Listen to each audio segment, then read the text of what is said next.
नमस्कार, आप देखना शुरू कर चुके हैं आई इंडिया और मैं हूं पंकज सिंह गौर। और आज आई इंडिया के स्टूडियो में एक ऐसे शख्स को बुलाए हैं और जिनको लेकर आज हम एक स्कूल की चर्चा करेंगे। दरअसल गुजरते साल से लेकर और साल के शुरुआती दौर में यह स्कूल इन दिनों क्यों चर्चा में आया ये भी बताएंगे। दरअसल जिसकी ख्याति अलग हुआ करती थी, अब इन दिनों दूसरी चर्चाएं उस स्कूल को लेकर हो रही हैं। तो पहले तो हम आपका परिचय कराते हैं। आप दरअसल पूर्व प्रधानाचार्य सुरेश तिवारी जी हैं, आपका स्वागत है। नमस्कार। और ये सीतापुर का कमलापुर का जो वो विद्यालय है, राजा Bahadur doctor सूर्यबख्श Singh inter college, उसमें 22 सालों तक आप प्रधानाचार्य रहे हैं। ऐसे में आप अंदाजा लगा सकते हैं कि उस स्कूल को बनाने और संवारने में आपकी भूमिका क्या रही होगी। लेकिन इन दिनों उस स्कूल की पहचान कुछ अलग ही हो रही है। दरअसल इस स्कूल की अगर बात करें तो पिछले दिसंबर माह में जिस तरीके से 3 ऐसी घटनाएं हुई, 3 छात्राओं द्वारा आत्महत्या के प्रकरण सामने आए, उसके बाद 2 छात्राओं द्वारा नस काटे जाने की घटनाएं सामने आईं, तो कहीं ना कहीं स्कूल पर एक धब्बा लगा। और फिर अब एक बार जब ये साल बीत गया, यानी 2022 और 2023 आया, तो अभी एक घटना और हो गई। एक छात्रा को परेशान कर रहा था और छात्रा ने उसके साथ वो सलूक किया जो शायद पहले ही करना चाहिए था। बहुत सारी छात्राओं को ऐसा सलूक करना चाहिए था, लेकिन ये नौबत क्यों आ रही स्कूल में, ये सवाल उठ रहे हैं। बहुत सारे लोग तरह तरह की बातें कर रहे हैं। वहाँ पर माहौल को दोषी ठहरा रहे हैं, तो कोई कुछ बता रहा है। वहाँ का जो मैनेजमेंट है, जो वहाँ के प्रधानाचार्य हैं, उनका कहना है कि जो मोबाइल युग आया है उससे कुछ बदलाव आया है। तो क्या कुछ ऐसा बदलाव आया और क्यों स्कूल में आज ये नौबत आई, इसको लेकर ही हम 22 सालों तक RBSBS इंटर कॉलेज के प्रधानाचार्य रहे सुरेश तिवारी जी हमारे साथ हैं। उन्हीं से जानते हैं। पहले हम चर्चा की शुरुआत उनसे ये करेंगे कि जब आपने स्कूल में बतौर प्रधानाचार्य कब पदभार संभाला और उस समय क्या हालात थे, और जब आप वहां से सेवानिवृत्त हुए तब तक वहां पर क्या स्ट्रेंथ थी, कितना बड़ा स्कूल हो चुका था, उसके बारे में बताइए। हम RBSB Singh inter college Kamalapur Sitapur में वर्ष 2000 में हमने ज्वाइन किया था। उसके पहले हम उजागरलाल इंटर कॉलेज सीतापुर में लेक्चरर थे। चयन बोर्ड से मेरा चयन हुआ था और 2000 में हमने वहाँ कार्यभार ग्रहण किया था। जब हमने कार्यभार ग्रहण किया था तब केवल साहित्यिक वर्ग ही एक वर्ग था इंटरमीडिएट का, कोई और वर्ग नहीं थे, और 612 मात्र छात्र थे उस वर्ष। कॉलेज में कोई इंफ्रास्ट्रक्चर नहीं था, मूलभूत सुविधाएं नहीं थी, और वह स्थिति ये थी कि एक कुर्सी थी प्रधानाचार्य के लिए।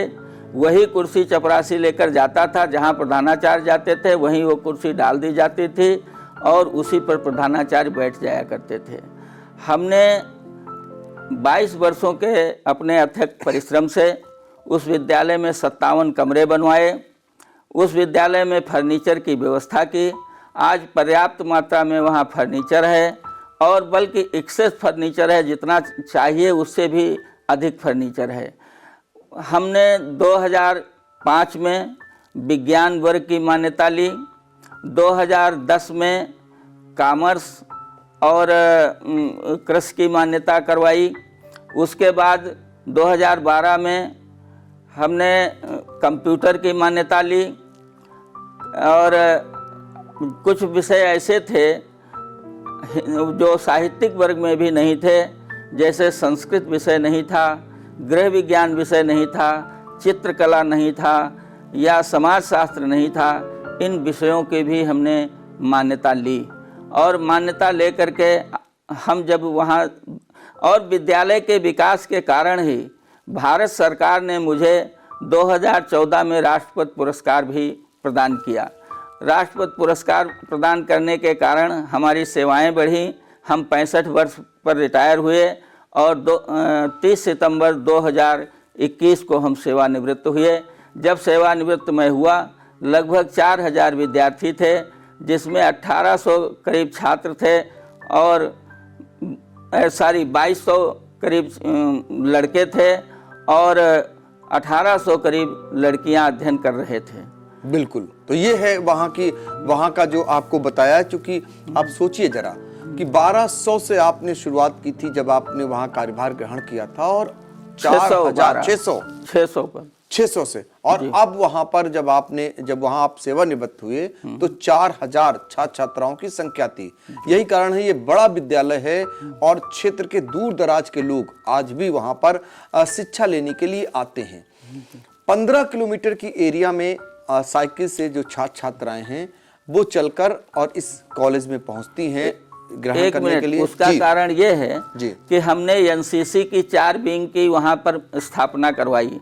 उसमें जूनियर लड़कियों के लिए JW, लड़कों के लिए JD, जूनियर में जैसे हाई स्कूल और इंटर में, और SD सीनियर डिवीज़न लड़कों के लिए, लड़कियों के लिए SW सीनियर वुमेन, और इसके साथ ही NSS भी उस विद्यालय को दिलाया।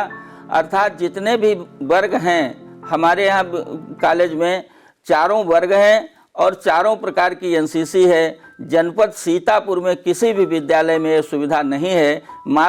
एकमात्र विद्यालय RBSB Singh inter college Kamalapur ऐसा है जिसमें ये सभी सुविधाएं हैं। बिल्कुल, लेकिन ये जानना चाहेंगे सुरेश तिवारी जी, जब आप वहाँ 22 साल तक आपका कार्यकाल रहा और आप खुद राष्ट्रपति पदक विजेता हैं, लेकिन अब क्या हुआ? आपको भी हालिया घटनाएं जब पता चलती होंगी तो आपका भी मन दुखी होता होगा। और जिस विद्यालय को सींचा है, बढ़ाया है आपने, अब वहां पर 3 छात्राओं का आत्महत्या कर लेना, 2 के द्वारा नस काट लेना, एक छात्रा से इतना छात्र से इतना प्रताड़ित होती है कि उसके ऊपर वो जो है प्रहार कर देती है।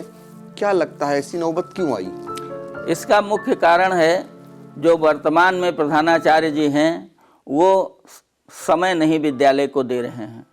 समय न देने के कारण इंचार्ज प्रधानाचार्य जो होते हैं वो उतना ध्यान नहीं दे पाते हैं या उनका अनुशासन नहीं होता है।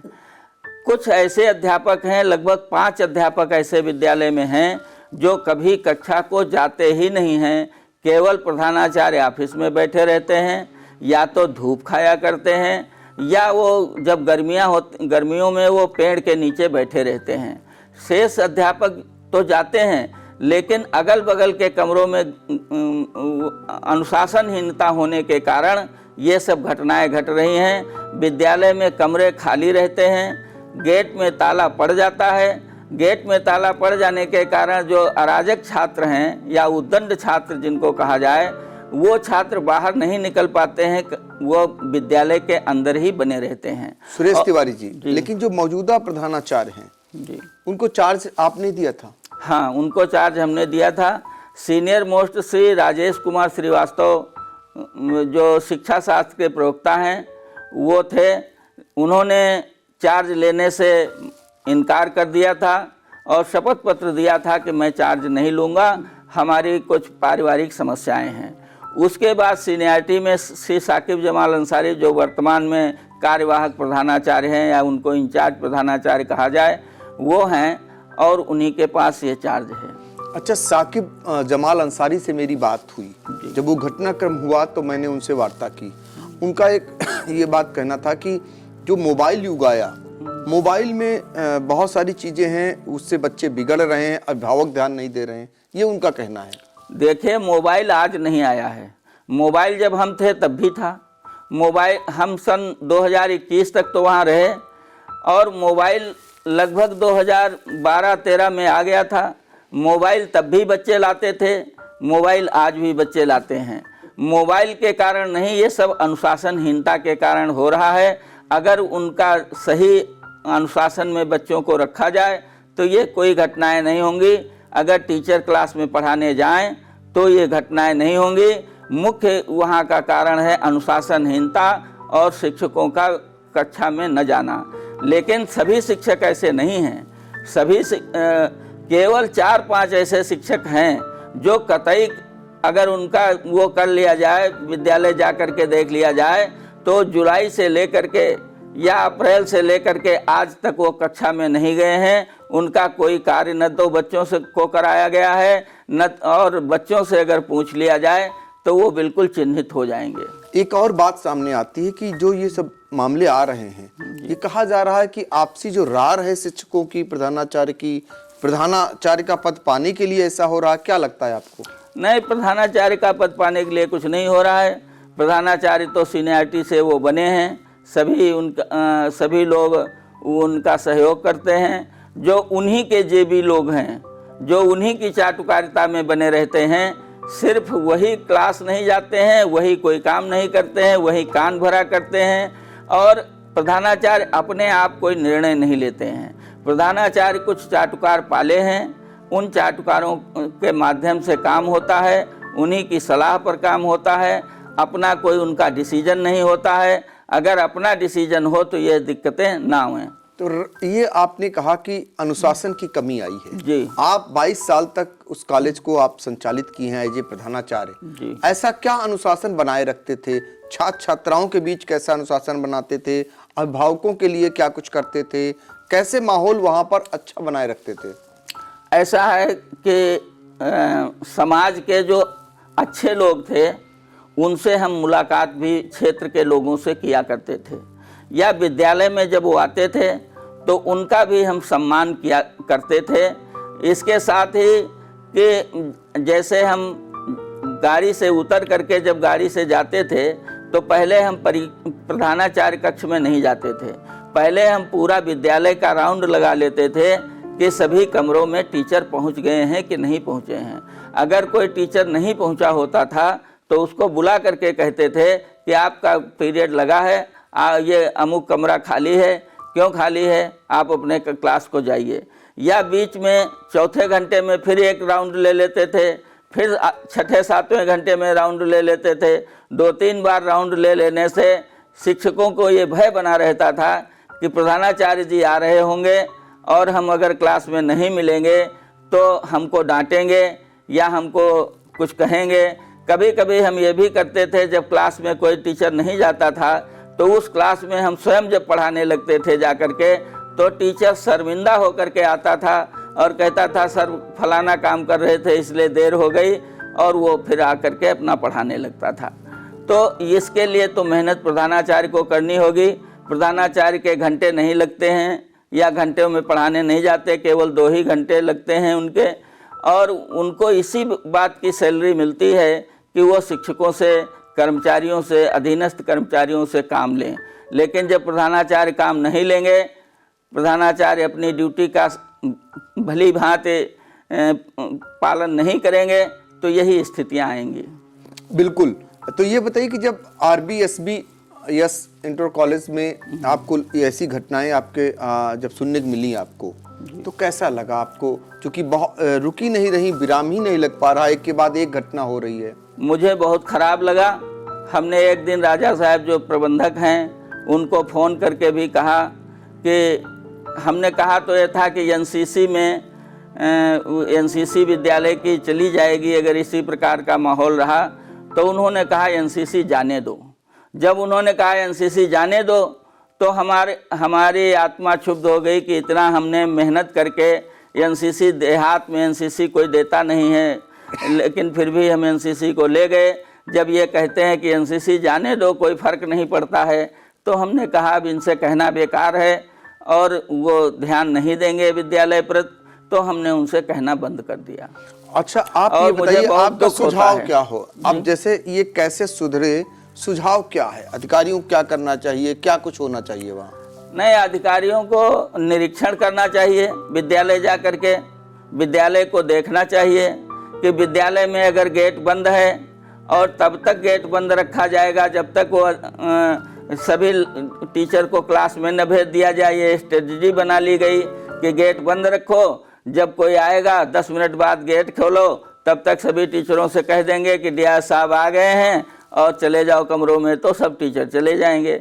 अगर ये काम चोरी करने के लिए गेट बंद किया जाता है, ताला डाला जाता है, तो इस प्रकार की घटनाएं तो होंगी ही। जब लड़के टहलेंगे, क्लास में टीचर नहीं जाएंगे तो उद्दंडता करेंगे, फर्नीचर तोड़ेंगे, पंखा तोड़ेंगे, या लड़के और लड़कियां आपस में झगड़ा करेंगे या उनसे जो जिस प्रकार की घटनाएं घट रही हैं उस प्रकार की घटनाएं घटित होंगी। बिल्कुल। तो देखिए 75 साल पुराने इस Raja Bahadur doctor Surbakhsh Singh inter college Kamalapur के हाल को लेकर के हम लोग चर्चा कर रहे थे। दरअसल यहाँ पर आपका जो मूल मंत्र है वो ये है कि यहाँ पर व्यवस्था तभी सुधरेगी, पहले नंबर पर अनुशासन बनाए। और दूसरी बात एक और भी है जी। कि वहाँ का जो टाइम टेबल बना है वो बहुत बेकार बना है। बीच बीच में लड़कों के 2-2, 3-3 घंटे खाली हैं और 8वें घंटे तक पढ़ाई कराने के चक्कर में, चूँकि 6 ही वो होते हैं विषय होते हैं, इंटरमीडिएट में 5 विषय होते हैं, अगर लगातार उनके घंटे लगा दिए जाएं तो पढ़ाई करने के बाद वो अपने घरों को चले जाएंगे, विद्यालय प्रांगण में नहीं टहलेंगे। अथवा जो बड़े अच्छे टीचर हैं या जो अनुशासन में बच्चों को रख सकते हैं उनको ऊपरी कक्षाओं में पीरियड दिए जाएं, उनकी क्षमता के अनुसार कार्य लिया जाए। हुआ ये है कि महिलाओं को जिनका अनुशासन जो नहीं कर सकती हैं, नहीं जिनके जिम्मे हो सकता है, उनको कक्षा 11 और 12 में टाइम टेबल में घंटे लगा दिए गए और जो टीचर क्वालिफाइड टीचर थे उनके 6, 7, 8वें घंटे लगा दिए गए। उसके कारण भी ऐसा हो रहा है। बिल्कुल। देखिए बहुत ही बारीकी बात बताई आपने कि कैसे 6 विषय हैं और 8 घंटे तक बांधे रखने के लिए कई छात्र छात्राओं को जो समय दिया जाता है बीच में, वो मौका मिल जाता है उनको आपस में इस तरीके की खुरापात करने का, और वही खुरापात बाद में घटना में तब्दील हो जाती है। इसलिए वहाँ अनुशासन बनाया जाए और टाइम टेबल सुधारा जाए और प्रधानाचार्य जो हैं वो वहाँ पर नियमित रूप से कक्षों का निरीक्षण करें। ये पूरा एक सुझाव है, चूंकि इसलिए सुझाव है आपका 22 साल का जो वहाँ का अनुभव है उसको हम इसलिए साझा करा रहे थे।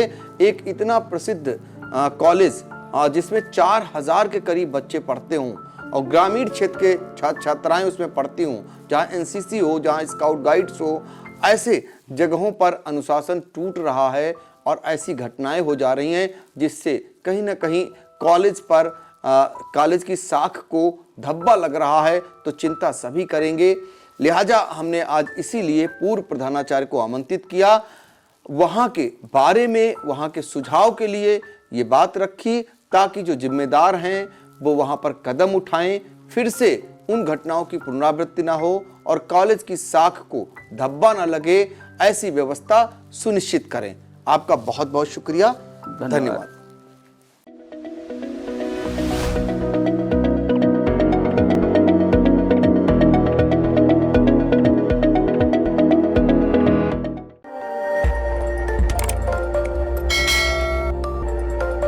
खबर आपकी, नजर हमारी। देखते रहिए आई इंडिया।